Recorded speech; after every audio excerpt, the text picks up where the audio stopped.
helping. I'd like to welcome Mick Burrows, Senior Health and Safety Officer, Senior Tutor and Mental Health First Aid Tutor, who has already delivered this session very successfully at Disabled Teachers Consultation Conference.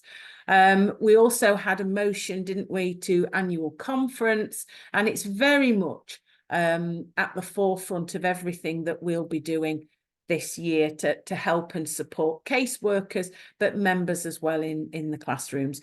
Put general chat in the chat. And if you want to ask a question of Mick at the end of the PowerPoint, then stick that in the Q&A. But without further ado, I will stop talking and hand over to Mick. Okay, thank you, Kim. What is about, just want me to rattle through this and leave time for questions, don't you, basically, rather than spin it out, yeah? Yeah, we're down for an hour. So yeah, okay, I'll do my best. Just a bit for questions, but you might answer a lot with the PowerPoint. I'll just run through it and see how it goes. And if it looks like we're out of time, I'll speed up. I'll talk faster. Right, thanks, Kim. Hello, everybody. Hello, Brian from Cumbria, who's just contacted me very kindly in the chat. Nice to not see you, because all I can see is me and Kim at the moment. Senior? I think she means old. I'm going to try sharing my screen. Let's hope to God this works. Right, okie doke, let's put it there. Are you still around, Kim? Because if so, you can tell me whether it's yes, whether it's working or not. Yeah, I'm here. Yeah. Now I've got I am screen sharing, it says on my thing. Yeah. Yeah. There we are. And from beginning. Come on now, that should be it. Yeah, that's the first. Fantastic. It's just the first slide. Yeah. Yes, it's the title slide, which I'm not going to bother with, except to point out this is suicide awareness. It's not, you know, there are all sorts of bespoke courses for having more knowledge. This is basically related to the mental health first aid. Like, what the heck do you do if you suspect somebody's feeling suicidal? How do you become aware of this? What do you do about it if you are aware of it? And I've also included a little bit about what if you feel suicidal, because it's something we have to face up to. So that's the title, for want of a better word. It splits into 3 sections, really, the course. It splits into sort of facts and figures, which I'm going to zip through, actually, to be honest, because although they're important, I'd rather get on to looking at the myths and the definitions of what we mean by suicide and what makes people suicidal. And most important of all, I would have said, what to do about it. So they're the 3 sort of chapters of it, and this being the first one, which is the facts and figures. There's the number. I got these from the Office of National Statistics, so I went to the most up-to-date stats I could get. That was the figure in 2022, 5642. It's nearly 11 per 100,000 people, but the really scary figure is that one. It's 15 or 16 every day. So if they're equally split, which they aren't, by the way, they tend to happen more at night time, but if they were equally split, we'd have lost probably 8 people by today already through to suicide. Okay, so that's the general facts and figures. It's probably worth saying these will probably be higher as we stand at the moment. You'll see it's 2022. There's a delay in recording suicides. So quite often they don't get recorded in the figures until at least a year afterwards, because there's a process that has to be gone through in order to get them registered, essentially, as suicides. So that's your general figures. In terms of blokes, that's the number that were male, and that constitutes nearly 75% of the total. It's actually gone slightly down. It was near as damn it 75%. It's now 74.1% of the total. That's the numbers per 60, per 100,000. The highest age group for suicide among males is the 90 plus, which probably keeps most of you lot out of that group at the moment. It's understandable why, I suppose, people that age are, well, they're possibly solitary, they're possibly on their own, they're looking for meaning in their life. There isn't meaning in their life, they're getting ill. You could see why that would happen. I'm not sort of saying it's a good thing, I'm not saying it's understandable, but you can get why it might happen. But the second highest, 23 deaths per 100,000, very much is in the active teacher age range. So that's men. Women, there's the number, and it's slightly over a quarter now. So that has slightly gone up in relation to the male figure, slightly over 25% of the total. Not bothered about that. And it's smack in the middle of our experienced teacher member group. So you can see that both sets of figures do affect us, even though in the case of the males, it's the over 90s. Why isn't that working? There we go. The figures have been relatively stable over the last decade or so, but, and this is the important thing, nurses, so this obviously looking at public sector workers, their increase in suicide figures has gone up nearly a quarter, 23%, and primary school teachers, 42% above the general rate of suicides. So there is something that we need to be aware of here in teaching. There's no doubt about it. Primary school teachers, 42% more suicides than you would expect given the norm. That's what that means. So remember, I'll take questions at the end. If you can't remember them, put them into the question thing right now while you think about them or whatever, as long as we can deal with them. This is going to seem a little bit of a stupid thing to say, but we might as well define it. Suicide has to be a deliberate attempt to end your own life. So that's where part of the registration problem of what is a suicide and what isn't comes from. It has to be absolutely clear that this was deliberate. However, whatever the means that were taken, some means are more obvious than others. Some might pass more as accidents. It's probably worth mentioning as well that this country doesn't recognise suicide as a result of work. Other countries in Europe do. So it is possible that people might be put down as dying of an industrial accident or something like that, but not suicide. So that's where the registration thing comes in. So it does have to be registered to count in the figures. In the old days, there used to have to be a suicide note. There isn't anymore. There just has to be sufficient evidence for the coroner to say, yes, this was a deliberate attempt, well, a completed attempt to end one's own life on purpose. It isn't suicide. It isn't self-harm. Self-harm is not suicidal behavior, because self-harm is a deliberate attempt to harm oneself without the suicidal intention. But it's probably worth mentioning that people who do engage in self-harming behavior are 49 times more likely to, if I can use the word, graduate, to go on to take their own lives. Another important point for us to look at while we're defining it is there's a whole continuum of suicidal aspects, and it runs from suicidal thoughts, just the passing idea that I might be better off not here, right the way through to what we call suicidal behaviors. Let's look at those in a little bit more detail. Suicide thoughts are relatively common.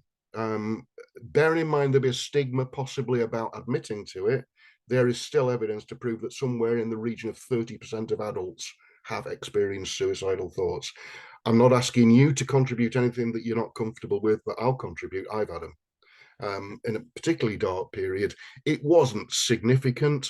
I used to, when I had a breakdown at work, I used to drive along one of my sort of coping mechanisms, I suppose, was I'd go out for a drive in the evening, well, the night, the early hours of the morning when there was no one else on the road. I'd go up and down the motorway in my car. And there were a number of times as you approach the bridge over the motorway, the concrete pillars, I was thinking to myself, all it would take is one twitch of the wheel. Now, that's a suicidal thought.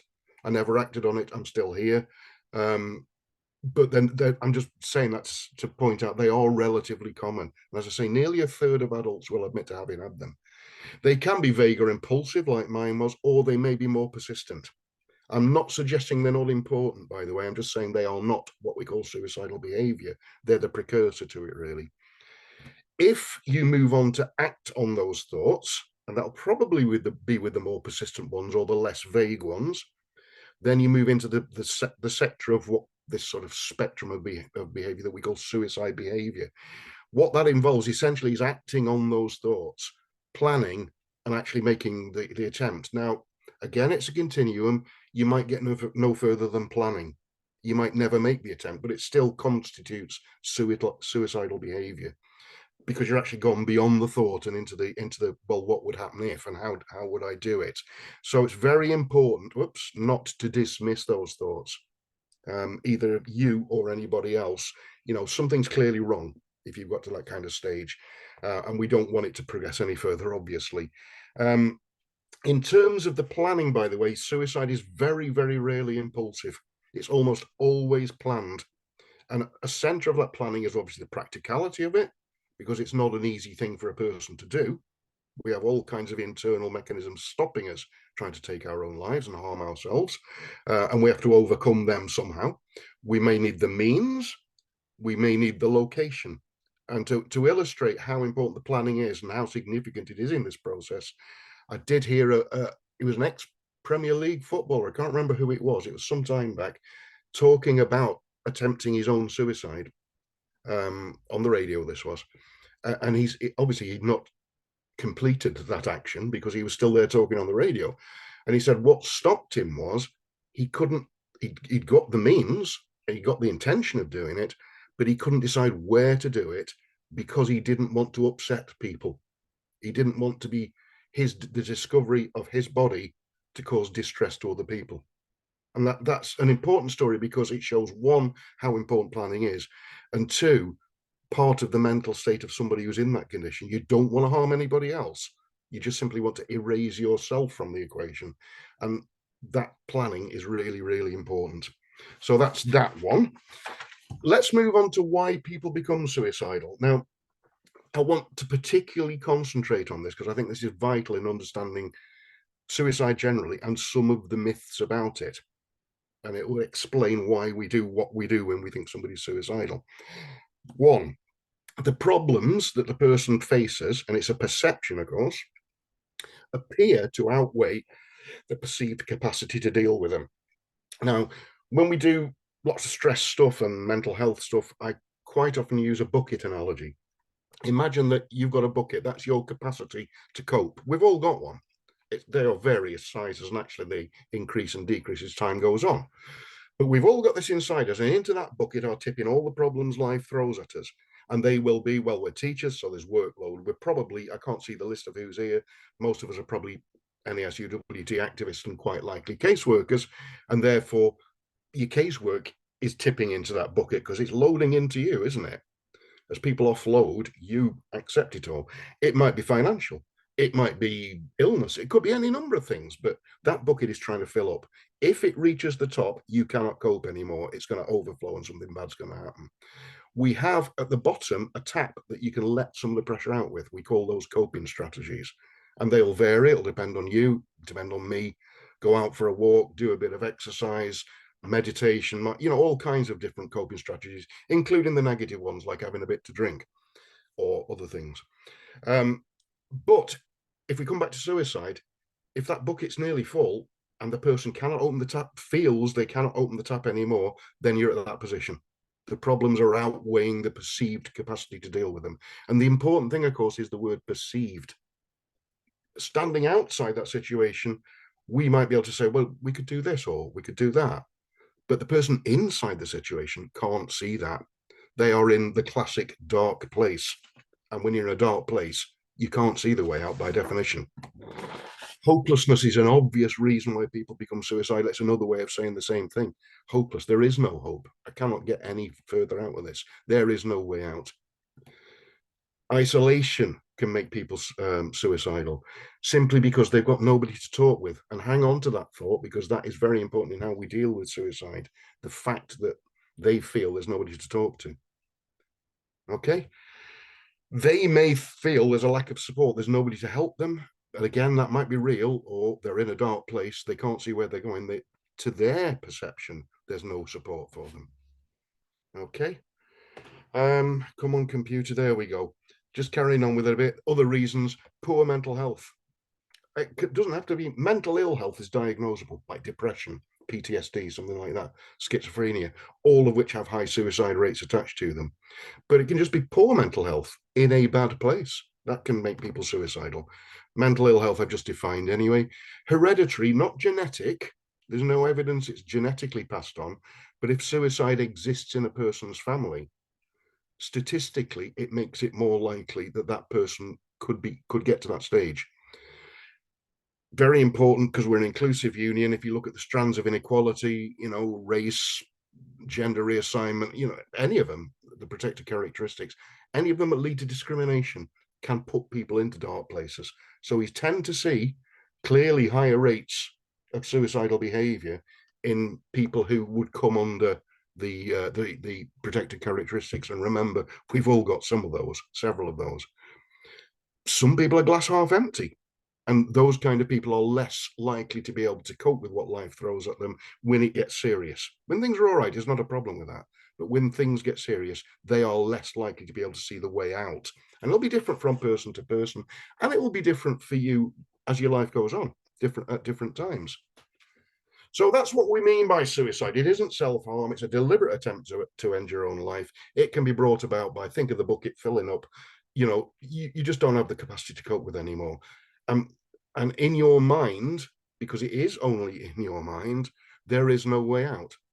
So let's go on to, I think this is really important. Well, it's all important, but this particularly is the myths about suicide. I've just missed a couple off there, but they're fairly obvious. So there are 3 of these, and I want to dismiss these right now. Myth number 1, people who are suicidal want to die. No, they don't.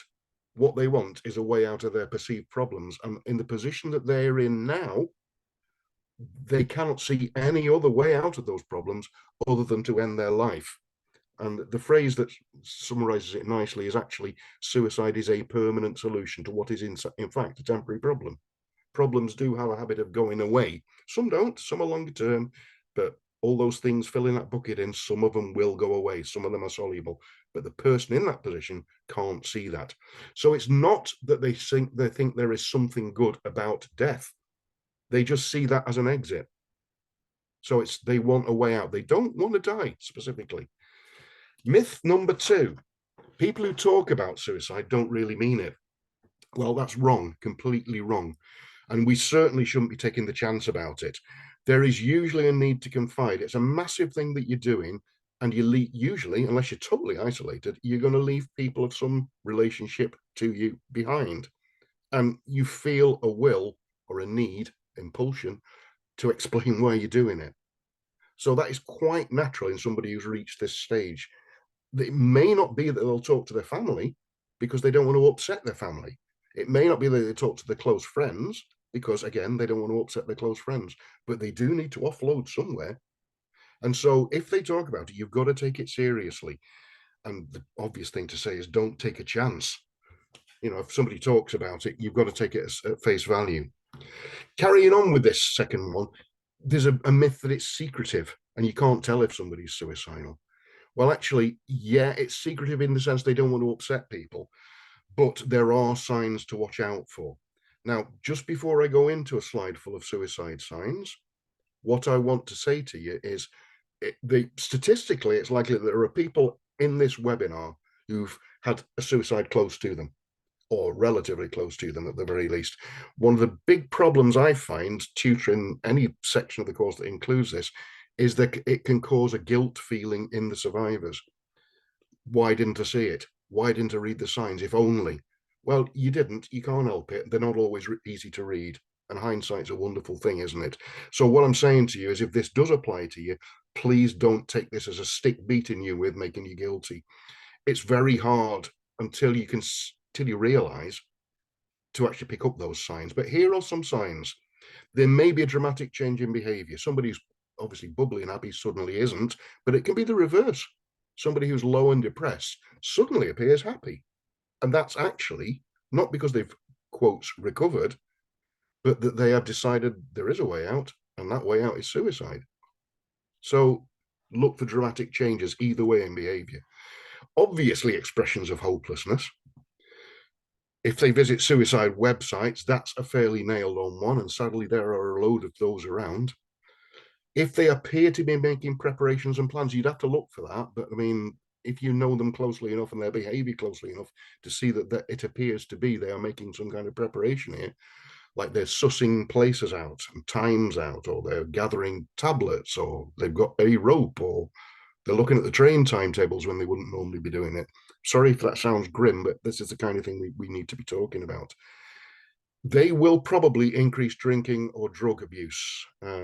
That's because they are having an internal battle with themselves, which is perfectly natural, because your body and everything about you is saying you can't do this to yourself. You're not designed to do it. So you have to overcome those inbuilt inhibitions. And an easy way to do that is through alcohol or drugs. and there'll probably be a steady increase in that kind of thing. Again, it's a change. Some people do drink more than others, and it's quite natural for them. But to look for the change in the behaviour. Okay, saying goodbye is an obvious one, and it can be quite subtle. I'll give you an example that I heard of, real one. Group of teachers at the end. Well, we're not far off the summer now. Sun's out. It's warm. Summer term, end of term, out in the pub, saying, you know, having an end of term, end of year do. And as they left at the end of the do, they're all saying, see you in September, see you in September. And one guy said, goodbye. And that's all he said. He didn't say, see you in September. So there is a sense of actually literally saying goodbye. Maybe it takes the form of seeing people you've not seen for a long time, making a real effort to make contact with people. In their mind, that's for the last time. You see, they're quite subtle, aren't they? And you know, you can't blame yourself if you've missed these. Putting affairs in order, checking the insurance policies, have I written a will, that or all my debts paid off, that sort of thing can be a sign. On their own, they probably aren't, but it's the combination along with the person's behavior and things they might say that would count as a sign. Giving away possessions, that's a very common one. Things that are precious to the person and they feel represent them and their life. You know, they can be sort of given out, given away. It's a sign of love. Then there are what I call the red flag statements. These are fairly obvious, but I would say never ever ignore them. Things like, I can't see a way out. Things like, they'd be better off without me. There's no point in going on. And the obvious one, I'd be better off dead. There may be an increase in dangerous or risk-taking behavior because they're on the cusp of making that move, so they have less concern for their own safety than they probably would do normally. So there they are. That's not an exhaustive list. There's plenty more. As I say, on their own, probably the suicide websites I'd take as a pretty strong red flag, but many of the others may have other reasons. So you look for the combination, you look for the changes in behavior and attitude. Right, okie doke. Come on, there we go. On to the third one, and this is the key one. Talking about suicide with a person you suspect is suicidal could make a suicide attempt more likely. Now, that is absolutely a myth. All the evidence we've got suggests that the more you talk about it, the less the person will feel suicidal. And more importantly, actually, the more you let them talk about it, the less they will feel suicidal. Think back to the bucket filling up with water. It's nearly full. It's going to overflow any minute now. One of the releases of that pressure is actually talking. And so in the first instance, asking them about it, talking to them about it, and specifically letting them talk about it releases the immediate crisis pressure. So if they're on the verge of it, it can very effectively get them away from the verge. You probably won't stop them feeling terrible, and they may think, well, I'll go back to it another day, but you've stopped the immediate crisis if you let them talk. And we've got to be serious about it. And another little anecdote I'll give you is a guy called Jeremy, who was a civilian police officer in Leicestershire. He taught, when we do the mental health first aid instructors, CPD it is basically, you get to meet people who've lived through these kind of things. And Jeremy attempted his own life and hadn't completed that suicide, but obviously he was talking to us. But he said he was in a terrible place. And remember I mentioned risk-taking and dangerous behavior on the previous slide. He would walk across busy roads and his mates would laugh at him and say, come on, Jeremy, are you scared? Are you tired of living, Jeremy? Do you want to die?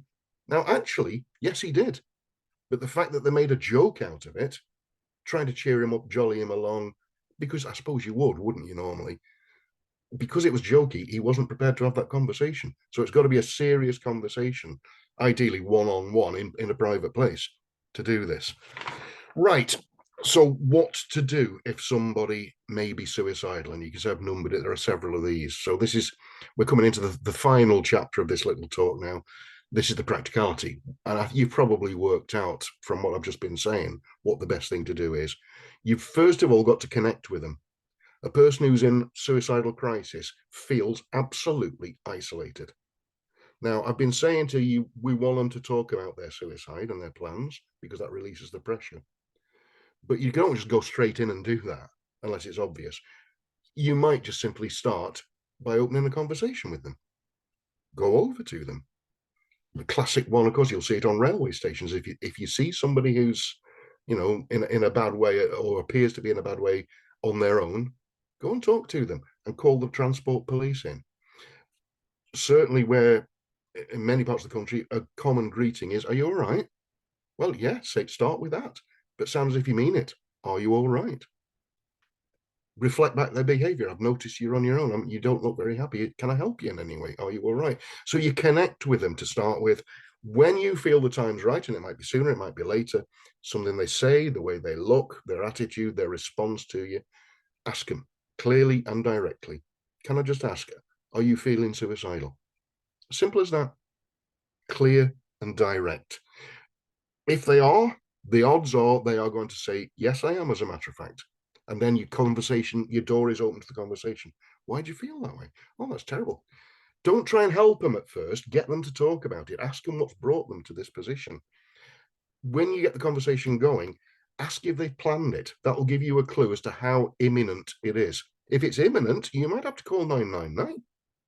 And if, as caseworkers, you're talking to somebody on the phone and they're a few miles away and you're not there to help them, you might need to alert the emergency services if they've got their plans in place and you are content that they are actually about to do it. Again, it helps them talk, but importantly, from our point of view, is trying to help them, we get an idea as to how imminent it is, if their plan is complete and ready, basically, or not. A couple of stories about this that I think illustrate it nicely. There was one, again, I listen to a lot of radio while I'm driving around, a guy about to jump off London Bridge, and another bloke walking along the street saw this. He immediately dialed 999 and called the police. And then he went over to the bloke and just struck up a conversation with him. Didn't actually need to ask him if he was suicidal, probably because it was bloody obvious. He was on the edge of the bridge, about to jump. So he just talked to him and he asked him basic questions like, where are you from? And it turned out that he was from the same borough of London that the guy about to jump off the bridge was. So they could sort of talk, oh, I'm from there. And have you ever been in this? And before long, the conversation was enough to actually get the bloke down, because you'd release that pressure in that bucket. Yeah, he was right on the verge of it, but just the human contact was enough to take that immediate crisis away. They are now best friends, by the way. The police did arrive, and they then rugby tackled the guy and bunged him in the back of a Black Maria. They're not gentle, but at least they stopped the suicide. The other one that I think is really important is a guy who was traveling to San Francisco to jump off the Golden Gate Bridge. And he didn't live there. He traveled over several states. You may know this story. It's on YouTube. You can find it on YouTube. He got to the bridge. He climbed over there was only a 4-foot rail at that time. It's all got nets and suicide prevention stuff on it now, but it was only a 4-foot, like a fence. Swung his leg over it, holding onto the fence, hanging off the other side, said his goodbyes. He was a religious bloke, said a prayer. And this is really important. As he let go with his hands, he thought to himself, I'm not supposed to be doing this. I shouldn't be doing this. So it was too late then. He was on the way. But think back to what we said about that myth. They want to die. They don't want to die. They just want to weigh out. And the moment he let go, I shouldn't be doing this. Now, he survived that. About 60 people have apparently over the years survived that jump. He's one of them. And he now campaigns against, to raise suicide awareness. And to me, the crucial thing he said in his sort of discussing all this was, he traveled over several states of America to get to the Golden Gate Bridge. And he said, if one person had spoken to me on that journey, I would have turned around and gone home. Such was the isolation, the pressure, and the dark place he was in. All it would have taken is one person just talking to him. So this talking seat is vital, isn't it? If you think somebody may be suicidal, ask them if they felt this way before. It's a good idea not to take over, because one of the reasons people feel suicidal is they feel out of control of their lives. So if you start saying, oh, I'll do this and we can do that, you're actually not helping them in that. You may think you are, but you're not helping them get control. So a good thing to do is ask them if they felt like this before. And if they say yes, then ask, well, what helped? And what you're doing is you're planting a seed in their mind. Yes, I have felt this bad before, and I've got through it. So without you saying you're going to get through it, they themselves can rationalize they're going to get through it because they've done it before. So that's a very important one. Ask if there's someone who could help, anyone who could help, anyone they can talk to. Obviously, it's you at the moment, but if there's anybody they feel they trust that would be able to help them, ask them. We'll get in touch with them. But the key thing is get them to open that tap at the bottom of the bucket. Be calm. Now that's hard because what they're saying to you is inherently shocking, isn't it? So be calm and non-judgmental. If they open up about their problems, your response, because you're not in that dark place, is, well, they're soluble problems. Why are you doing this? Well, that's being judgmental. To them, those problems are insoluble at the moment. So you mustn't be judgmental. It'll put them straight off. Suggest they stop drinking or whatever they're doing while you talk. Remember, drinking, drug taking, whatever, is a way of overcoming the inhibitions that face us all should we want to take this extreme measure. So just suggest, do a deal with them. Well, look, I can see you upset. I can see you're in a bad place. I want to help you the best I can. Can we do a deal? Can I just get you to put that whiskey or vodka or whatever it is just to one side while we talk? Try and get them off it if you can. Don't snatch it off them, obviously. Stay with them. This is the hardest thing. If it's possible, stay with them. Don't get into a physical battle with them. They don't want to hurt you. They don't want to hurt anybody. But at the end of the day, if they are absolutely desperate, think of the guy on the bridge. You do a rugby tackle, he might go into the water as a result, and so might you actually. Same on the edge of a platform or something like that. So don't get into a physical battle with them. And an obvious emergency backup for you is the Samaritans or the Papyrus or the well-known anti-suicide apps, I suppose you could call them, organizations. I tend to have their numbers stored in my phone, not because I feel like this a lot, but because you never know when you're going to come across somebody who does. And it's very good to just say, right, well, here's a number. I'm going to dial this number, speed dial, pass it up. Just talk to them. See if they can do anything. It's just handy. If you yourself are feeling suicidal, you're going to need help. There's not much you can do. You need help. But number one, don't blame yourself. One of the vicious circles people get into is they beat themselves up for having these feelings. It's not you. It's the state of mind that you're in, and it is, whilst it's relatively rare, it's not unknown, and people do get into these positions. Obviously, we saw the figures at the start. So it's your current state of mind. It's not something to be ashamed of. It's just where you are in your life and how you perceive things. Talk to someone if you feel suicidal. Do your best to find somebody to open up to. Yes, I appreciate you don't want to open up necessarily to your nearest and dearest because of the upset it will create them. But try and find somebody you trust, who you think you want. Look, can I have a word? And I want to talk to you. Somebody who's you feel you can offload to. That offloading will itself help, as we've said throughout this talk. And obviously the Samaritans, Papyrus, Calm, there's any number of these organizations, education support, that sort of thing will all help. And it's all part of the same principle. You're talking. They will get you to talk, or they will get the suicidal person to talk. Something should be happening now. Yeah, there we are. Yeah, don't forget, obviously, if it's related to stress, and stress is a massive issue with suicide, we can take a collective response. The thing about the stressed person, and we've probably all been there, is you feel it's just you. Well, it's probably not. It's probably collective, and we can take a collective response. We can tackle it as individual casework. There's probably a lot of caseworkers on this webinar right now. Don't forget, we've got benevolence if it's financially rooted, shall we say. Sometimes, actually, I've said don't take over, don't try and solve their problems, but if you can offer a little chink of light, well, if it was financial, the union's got a benevolence thing. Why don't we contact the benevolence? That they might be able to help you. You're not taking over, you're just putting a little suggestion, a little glimmer of light in there. Education support, I've mentioned, they're very good. You can ring them 24/7 about any problem. It's talking, isn't it? It gets you to talk about it. They're the ones I've just referred to. Have them in your phone. If it's an absolute emergency, whether it's you or somebody else, if you go to the GP, you go to A&E and you say, this is a suicidal person, allegedly, you're supposed to be able to jump the queue and get seen straight away. But that would, or the police, I suppose, if it's absolute desperate measures. Final point, if we can get people to open up and talk, that's the key thing. If you'd remember nothing else about this presentation, that's the key thing. And there we are. Don't forget, we run the Mental Health First Aid England courses, which, excuse me, we have a bit more time to do it rather than a mad gallop. And there's my email, and there goes my voice. So I've hit stop share. So why isn't it stop sharing? There it goes. I'm back in the room. That was fabulous, Mick. That Thank was you. absolutely excellent. Thank you so much. Have we got any questions, any queries? Have any come in? I don't see any. No. Cute. Yeah. Well, that's good. I've beaten them to death with it. Well, I'm here if you want them. Is there anything? Because we did send this out to all our caseworkers, health and safety reps, etc. I mean, just in terms of like from a training point of view, Mick, would you be prepared maybe that you could run anybody who's a local association secretary on this course, maybe if they wanted to deliver this at a local association meeting, would you be amenable to that? Yeah, subject to expenses being paid, obviously. Yeah. Because I can't travel without those. I'm retired now.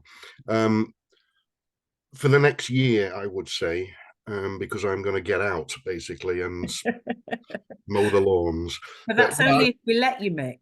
Yeah, I know you're desperate to make me keep doing this, aren't you? Yeah, I love it. Actually, I do really enjoy doing these kind of things. And even after I've phased myself out, I'm quite happy to do that if people want me to. I think it's important.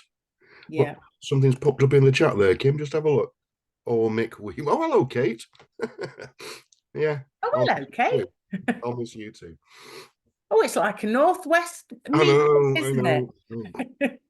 So if you are a local association secretary, then if you would like this training, then you can just get in touch. If you just email either myself or the general equality and training inbox, and we can put you in touch with Mick to arrange that, because it is such an important topic and we need to keep it on the agenda. And it's so current. And as Mick said earlier, there will be people on this call who have been affected by it. And if we can help anybody, even one person, by spreading the message, get us all talking about it, keeping it on the agenda, then that's absolutely brilliant. And we've achieved our goal. But yeah, we'll probably be rolling it out at various NASUWT events as well, or if you're sitting on your regional and national training committees, if maybe you want to raise that for your equalities or your regional national conferences, then just get in touch with the equality and training team, and as I say, we can put you in touch with me. Oh, Jennifer. Oh yeah, thanks, Jennifer. Yeah, there is a stigma, isn't there? And I think that's it's the same with any mental condition or ill health or whatever. You've got to overcome that, but particularly with suicide, because it's seen as something to be ashamed about. But we could all end up there. When that bucket gets full, we could all end up there. And I didn't realise you said something about self-harm. Was it if you self-harm? 49 times more likely to go on to attempt suicide. Yeah, I didn't realise that. And when I think of students that I know in the past have self-harmed, I didn't realise that, but it's just about equipping us all, isn't it? Yeah. With that information. It doesn't mean they will. No. Statistically, absolutely. they probably won't. But statistically, of all the suicides that go ahead or attempts that are made, there's a large number of them, people who have self-harmed in the past in that number. Yes, it's nice to have that awareness. Well, if there's no questions coming in, then I think we'll call a halt to the webinar and let you all either get back to teaching, apologies, or go out and enjoy the sunshine. So thank you ever so much, Mick, on behalf of the training committee, and thank you ever so much for attending, everyone. Thanks for your time. Bye-bye.